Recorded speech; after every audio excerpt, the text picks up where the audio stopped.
عزیز طلباء و طالبات، ہمارے آج کے لیکچر کا عنوان ہے دکنی ادب کے ابتدائی نقوش۔ دکنی اردو زبان اردو سے کوئی الگ زبان نہیں ہے، بلکہ اردو کا ہی ایک قدیم روپ ہے جو الگ طور پر جنوبی ہندوستان میں پروان چڑھی۔ کہتے ہیں کہ اردو زبان کو لشکریوں، صوفیاء کرام اور تاجروں نے پورے ملک میں پھیلایا اور اس کے ارتقاء میں انہوں نے بہت اہم رول ادا کیا، اور یہ نظریہ بالکل درست بھی ہے۔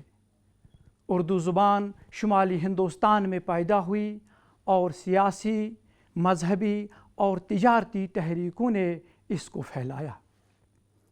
مسلمانوں نے دکن میں حکومت سے پہلے ہی مسلمانوں کے تجارتی قافلے سمندر کے راستے سے یہاں آ کر اپنی تجارتی کمپنیاں قائم کر چکے تھے۔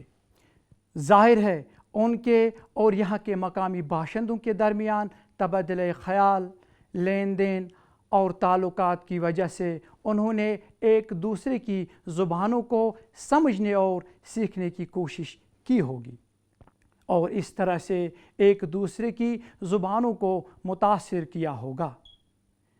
یہی وجہ ہے کہ دکن کی زبانوں کا غور سے مطالعہ کرنے کے بعد معلوم ہوتا ہے کہ بہت سے عربی، فارسی اور ترکی الفاظ ان میں موجود ہیں جو آج بھی کسی نہ کسی صورت میں ان زبانوں میں پائے جاتے ہیں۔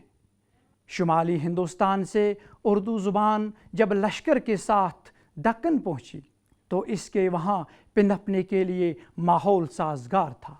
مسلمان صوفیاء کرام بھی اپنے مذہب کی تبلیغ کے لیے آنا شروع ہو گئے تھے، اور ان کے آنے سے بھی ان کی زبانوں اور دکنی زبانوں میں الفاظ کا لین دین شروع ہو چکا تھا۔